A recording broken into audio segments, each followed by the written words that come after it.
Kakampi ng bayan. Kasangga ng masa. Kapanalig ng batas at hustisya. Attorney Danny Con. Abogado de Campanilla. Magandang gabi po sa lahat ng ating mga viewers, lahat po na nakatutok sa Signal 101 at syempre sa lahat po ng mga nakatutok sa ating YouTube channel at syempre sa Facebook Live. Magandang gabi po. Ito po ang Attorney Danny Con, usapang legal at syempre abogado ng bayan. Abogado de Campanilla, lahat natin na ngayon niya. Ito na, Attorney Danny Con, magandang gabi. Magandang gabi rin sa iyo, Maricel, Mare. At sa ating mga kababayan na sumusubaybay po sa ating palatuntunan, magandang gabi po sa inyo. Ayan, at nabanggit na rin ni Attorney Danny Con, ako po yung Mare ng Bayan, Mare Yao. Kamusta ang araw? Okay naman. Katulad ng kahapon? Wow, pareho-pareho na rin yan. Pero yung mga kababayan natin, iba-iba ang mga katanungan. Ang dami po talagang may mga problemang legal. Buti na lang nandito na tayo. Kaya thank you, Lord. Tama. Oo. Amen. Amen. At ito naman ang ating programa na talaga naman nakatutok para tulungan natin ang ating mga kababayan na masagot po ang kanilang mga katanungang legal. Oo, hindi pera, walang utang. Walang mangungutang, walang babahanap ng trabaho. Usapang legal lang po ang pwede naming maibigay sa inyo, ha?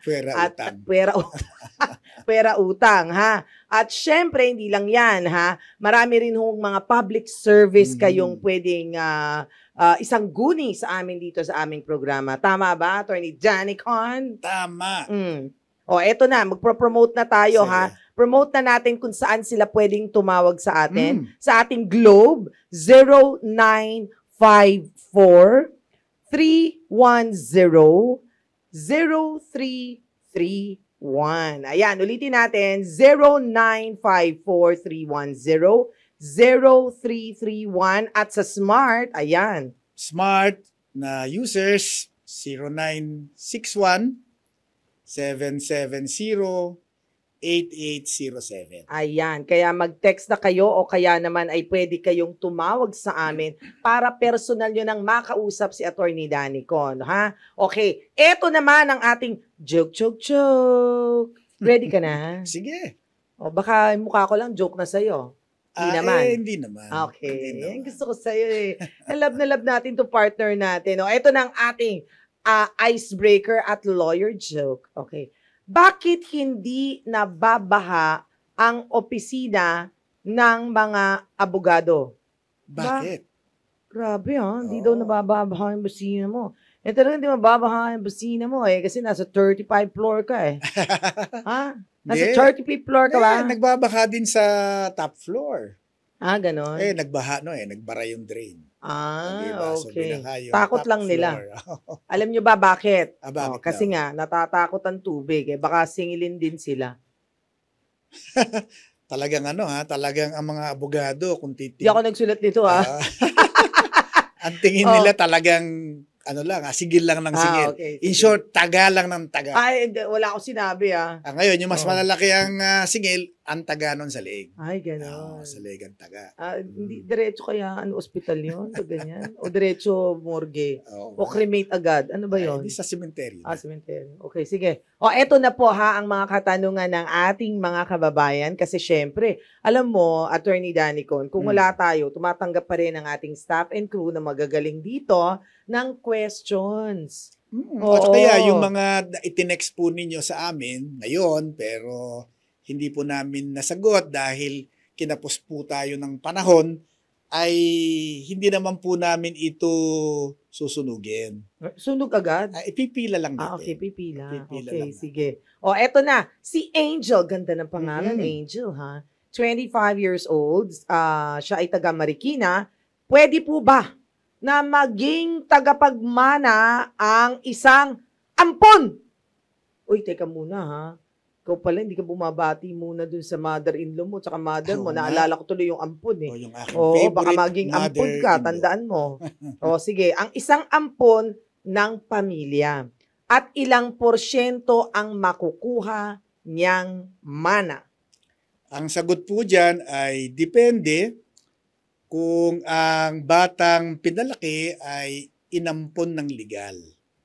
Kapag ka po ang pag-ampon sa bata ay legal, dumaan po ito sa proseso na itinatadhana ng batas para legal na ma-adapt ang bata. Ang bata pong adopted ay nagiging legitimate na anak nung nag-ampon. At sapagkat siya ay itinuturing na legitimate na anak, ang mana niya ay katumbas din ng mana ng isang tunay na anak. Question, Mhm. paano naman nagiging legitimate yung pagkakaampon dun sa bata? Kinakailangang dumaan po ito sa proseso ng pag-a-adapt na nakatitig po yan sa batas. Ngayon, kung ang bata po ay hindi inampon sang-ayon sa itinatadhana ng batas, kung hindi pinalaki lamang nung kinikilala niyang mga magulang. nung nag-aruga. Okay. Inaruga siya, pinalaki lang, pero hindi naman po idinaan sa husgado. Pero ngayon kasi pwede ng administrative. Pwede na ba? Oo. Pero may proseso pa rin yun Oo. na itinatadhana ng batas. Pag pinalaki lang po ninyo yan, wala pong mana yan. Pero magkakamana lang yan kung kayo ay gagawa ng testamento at iniiwanan ninyo ng mana ang batang pinalaki na hindi inampon ng legal. Question. Ito tutulungan na kita, Angel, kasi baka kaso mo ito. Paano naman, attorney, kung dun sa birth certificate niya ay nakasulat, tatay si ganito, nanay si ganito. Status legitimate. Status legitimate sa birth certificate, pero walang legal na nangyari. At alam ng mga kapatid na ito ay kinuha lamang. Oo. Kumbaga, parang ay kinuha either sa ampunan or either kung saan or anak ng anak ni ganito, ng kamag-anak. Pero habang pinapanganak, abay isinulat na kaagad. Teka muna, wait a minute, anak ko na yan ha. O sige, sulat ko na akin na ito, tatay si ganyan. Yan ba ay legitimate na ampon o hindi? Hindi po. Kasi hindi tamang proseso na isulat mo lamang na anak mo ang isang batang hindi mo naman iniluwal. Oo nga. Okay. Sapagkat yung birth certificate, yan po ay patunay, isa pong dokumentong nagpapatunay na ang batang nakalista ang pangalan ay iniluwal ng nanay na nakalista doon sa birth certificate. Ngayon, kung sinabi mo, hindi naman talaga siya yung ina.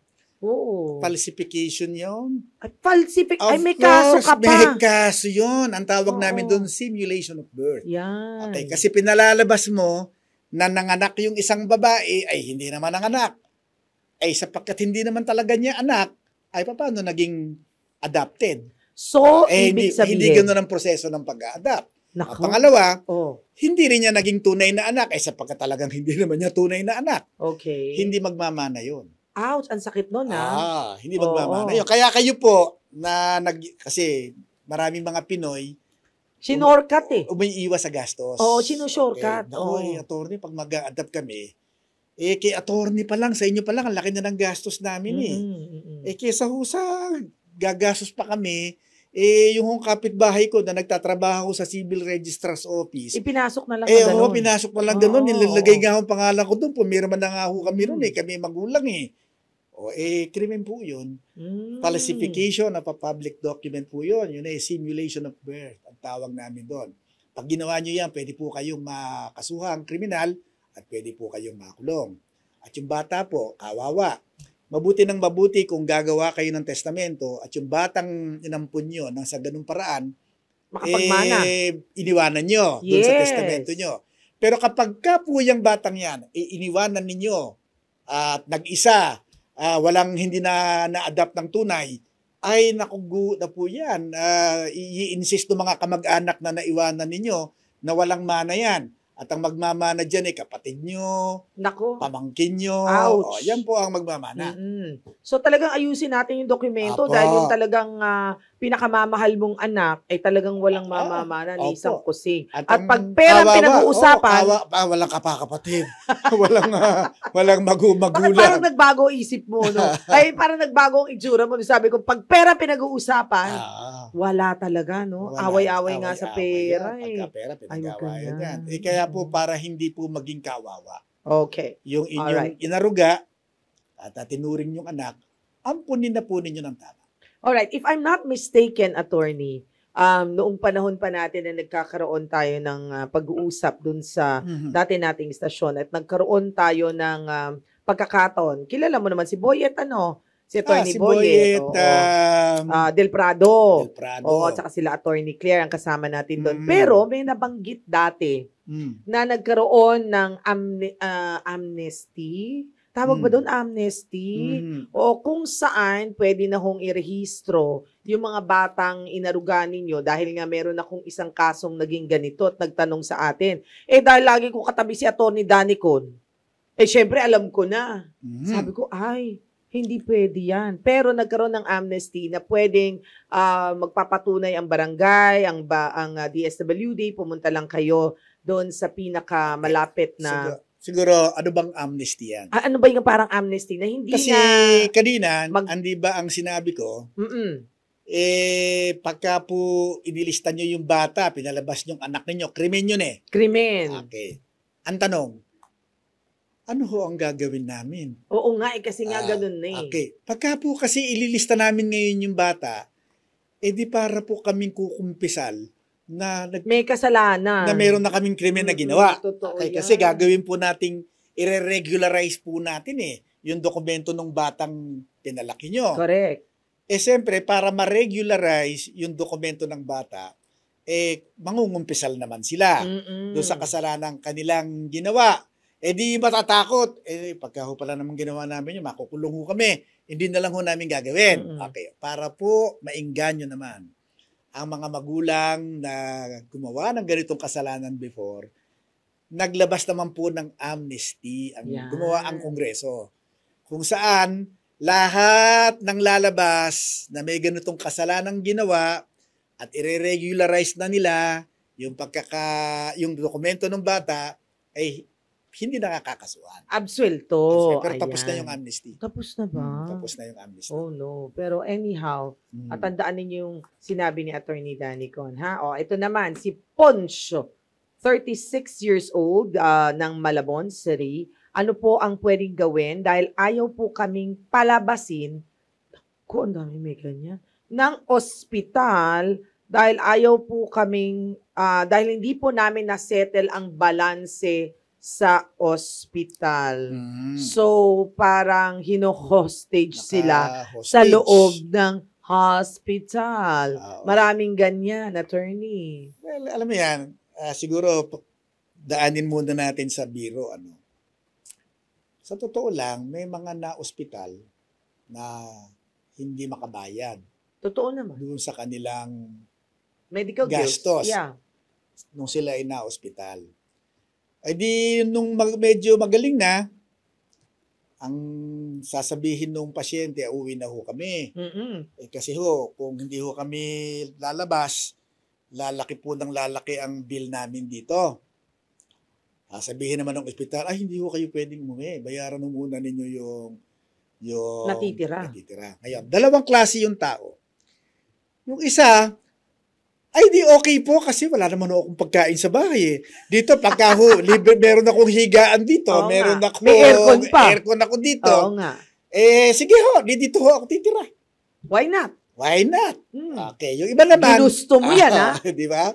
Yung iba naman, pauwi na ho nyo ako kasi magtatrabaho ako Di ba? Pero bakit ayaw nilang pauwiin? Lalaki ng lalaki ang bill. Kaya nga. At habang lumalaki ang bill, lalong hindi makakabayad. Hindi nga makabayad ngayon na maliit ang bill palalakihin pa natin yung bill niya. Dahil ayaw nilang palabasin. Yan po ay isang uri ng illegal detention.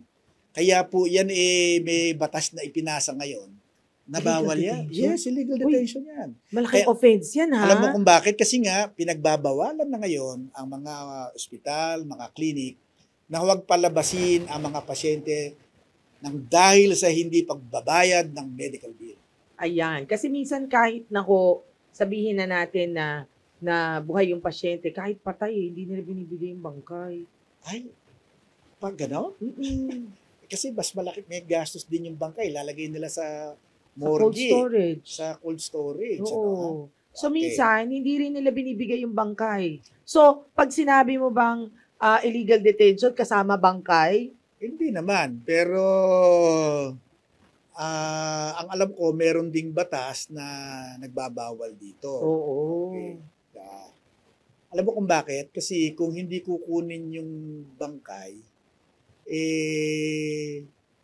marami kasing mga ospital na pagka namatay na yung pasyente, ayaw nang kunin ng mga ng kapamilya. Ng kaanak? O minsan walang kaanak. Oo. So, ano Halimbawa, nangyayari? Ayun naman ay idinodonate o napupunta ang bangkay sa mga medical schools Ay, gano'n. para mapag-aralan ng ating mga medicine students. Mm-hmm. O ngayon, edi bawal po 'yon. At kung ayaw pong palabasin, punta kayo sa pulis. Oo nga. Mm. O, punta na. Pero siguro, in fairness naman sa mga ospital, no? Awawa yung ospital. Hindi, pero Wala na nagbayad. Di ba? may bago ngayong modus operandi daw ang mga ospital. Meron na rin. Ano yun? Ang pinaiiwanan yung kapag-anak. Sa akin, tama yun, pero illegal detention Pa rin. Oo. Hindi, Illegal siguro. In this time, ang kanilang dinedetining na illegal ay yung kamag-anak. Kasi ayaw siyang palabasin detention yun. Oo nga, detention yun. Pero Mm. siguro, pag first aid pa lang, first aid okay lang. Tapos kung hindi talaga kaya, palipat nyo na lang ng ospital. Di ba? Ganun yung best way. Madaling sabihin, mahirap gawin. Naintindihan natin yan. Anyway, eto na. May caller tayo, si Jason. Siya ay 33 years old, galing Davao City. Layo Hi, Jason. Hi, Jason. Magandang gabi sa'yo, Jason. Taga saan si Jason sa Davao? Jason. Wala yata. Jason! Nawala ata si Jason. Ay sige, going back dun sa aking tinatanong kanina, attorney, no? So, ibig sabihin, kasi ang sabi sa akin, ng mga, nagpa-public service tayo, di ba? So, sinasabi nila, kailangan humingi ng promissory note, humingi ng bahay at lupa at kotse na pwedeng iprenda. Pwede ba yun? Well, kasi utang naman talaga. Mm-mm. Okay, so kung yung promissory note, sa akin wala namang masama sapagkat totoo namang may utang. May utang ka, oo. Okay. Pero kasi dahil yun ay utang, wala namang nakukulong sa hindi pagbabayad ng utang. Oo, totoo Okay. yan. Parang maski anong demanda ang gawin nila, ay civil lang ang pwede nilang ikaso. Mhm.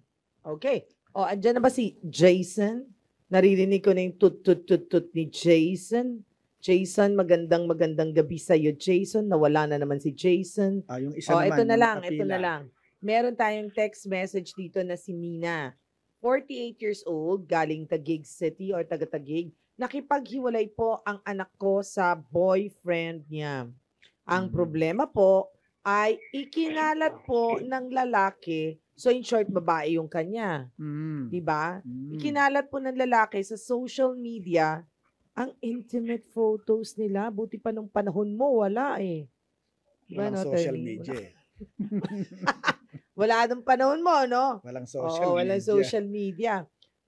Pwede ko bang kasuhan ang ex-boyfriend niya kahit minor de edad? Ay, komplikado. Minor de edad ang lalaki. Okay? So, minor de edad din ba ang anak mo? Sana sinulat niya, no? But anyhow, sige. I-assume natin na magsing edad. Magsing edad. O So, di dalawa silang minor de edad. Pareho silang minor Oo. de edad. Pero itong lalaki nga, ipinost. Oo. Paano na? Yung kasing pagpo-post ng intimate photos, ano yan? Krimen yan eh. Yeah. Oo, krimen yan. So, pwede po siyang magreklamo, pupunta po siya sa pulis, Doon naman may women's and minors o children's desk. Yes, yeah. Okay, para kasi minsan napakahirap para sa isang menor de edad na babae na ilahad Oo. yung buong pangyayari kung medyo Sensitibo kamukha ni Max Alvarado yung magtatanong sa kanya. Di ba? Matatakot. Baka matakot. Paano kung kamukha ni Aga Mulak at saka ni Piolo? Ay, mahihiya. Mahihiya. Mahihiya Ay, may naman. point ka naman Mahihiya dyan. naman. So, sige. Baka hindi niya masabi ng buong-buo yung istorya. Mhm. Kaya naglagay ang pulis ng women's and Children's children's desk. desk yata. At ang mga nandoon ay mga properly trained Mhm. para makapagbulalas yung mga magko-complain ng kanilang istorya. At pwede siyang pumunta ron at ilahad niya at dalhin niya yung halimbawang screenshot nung mga ikinalat nung kanyang ex-boyfriend sa social media. Yun ang ebidensya. Okay. Para sa ganon, kasuhan. Ngayon, ang pagkakaso po kasi meron po itong komplikasyon. Hindi naman. May komplikasyon dahil minor de edad yung lalaki. Okay, so magkakaroon po ng intervention dito ang mga social workers. Mhm. Po. Kasi yung po kasing mga minor de edad, iba ang treatment sa kanila sapagkat ang tingin natin ay mga nalilihi sila ng landas. At magtatry tayo na i-correct. Okay, baka may mga corrective measures tayo para maintindihan nitong lalaki na mali yung ginagawa niya kasi siya ay minor de edad, baka hindi niya naiintindihan. Pero pwede po kayong magkaso, yun lang naman tinatanong ninyo. At saan po kayo magkakaso? Pupunta po kayo sa pulis. Yun muna, first step. Kasi ayoko namang sabihin na pumunta po kayo sa abogado. Sa totoo lang pwede na pumunta kayo sa abogado. Kaya lang baka sabihin nyo, kung yung tubig niya, takot pumasok dun sa opisina ng abogado, hindi na, lalo na kami. Pumasok. Kasi diba? tatagain na kami ng singil doon. Oo nga. Pwede po kayo sa pulis muna po. Oo. Uy, hindi naman. Kasi may PAW naman tayo Ayun, sa PAW. Oo, Pwede rin po sa Public PAW. Attorney's Office. Kumusta sa Keno? Yung Presida Acosta. si Prima. Hello Prima. po. Magandang gabi. Ito na. Okay na raw talaga. Jason. Jason, are you okay? Rinig mo kami, Jason. Anong tanong mo, attorney? Jason! Kasi nga, Davao pa. Ang layo. Layo. Pero mukhang Hello? urgent. Ayan Ayun. na. Mukhang urgent yung tanong ni Jason. Jason, anong tanong mo, attorney? Hello, magandang hapon po. Yes. Gabi na, friend. Magandang gabi na po pala. Sorry. Ano tanong natin, May tanong lang Jason? po ako, attorney. Sige po. Nag-organize po kasi ako ng union sa company namin, bali sa mga empleyado doon. Tapos nalaman po ng company management na ako ang nagsimuno doon. Ang ginawa nila, terminate nila ako. Ano po bang pwede kong gawin doon? Adi, kasuhan po ninyo ng illegal termination. Pero yung po bang union ninyo na sertipikahan na, kaya rehistrado na? Hindi pa, sinisimulan mo pa lang. Magbubuo pa lang po kami kasi kung tanawagan po ng union namin yung regularisasyon. Okay. Bawal po 'yon. Bawal po na i-terminate ang isang manggagawa dahil siya ay nag-uumpisang magtayo ng union sa kumpanya. Bawal 'yun. Bawal 'yun. Yun alam niyo po kasi yung mga workers may karapatang magtayo ng union. Nasa saligang batas po 'yan.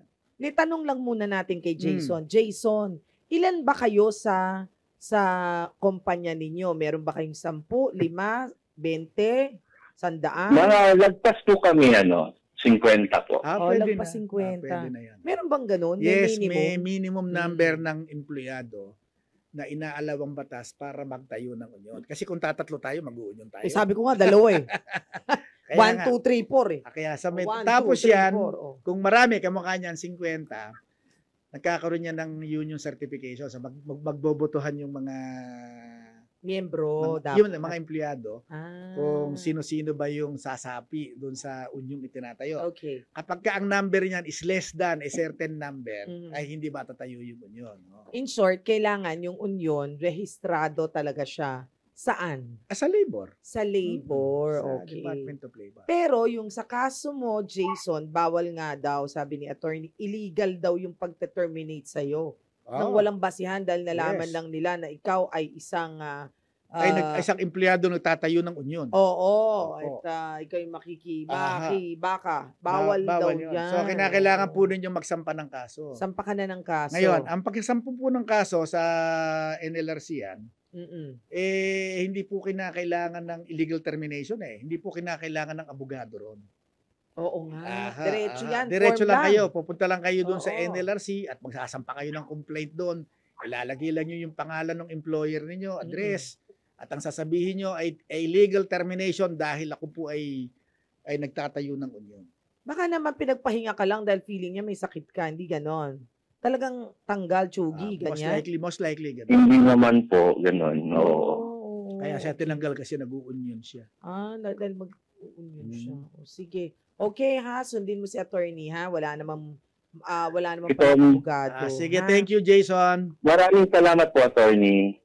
Okay. Salamat po. Nako, maraming salamat sa lahat po ng mga nakatutok sa atin sa Facebook. Meron tayong Facebook Live, Attorney Meron Danny ba yan? Con. Yes. Okay. At syempre, meron din tayo sa YouTube. At medyo delayed lang yung ating Signal 101. Itong episode na ito ay mapapanood bukas sa Signal 101. Ganyan. Oo. So, But bukas soon, yun, bukas. But soon magsa-simulcast na yan. Anyhow, mag-text po kayo kung kayo po ay may comment, may mga suggestion po kayo o kaya may mga tanong kayo sa amin dito kung kailangan nyo ng public service or anything na pwedeng yung tanong na legal kay Attorney Danny Con, ha? At pag-uusapan natin. Sige, salamat po doon sa ating mga nanonood sa YouTube. At sana wag po kayo magsawa kasi hindi naman po namin kayo pagsasawaan. That's true. Hindi lang yan, di ba? Attorney Danny Con, tayo ay nagbabalik muli nga eh. Di ba? Ang tagal nating nawala. Ang pagbabalik ng Ang lawit. pabalik.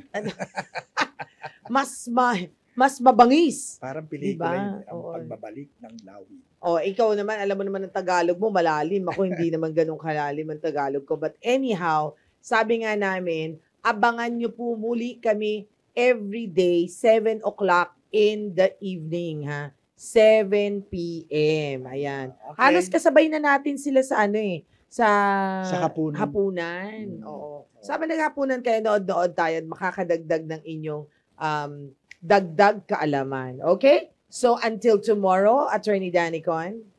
Hanggang bukas, Mare, at sa ating mga kababayan, maraming salamat po.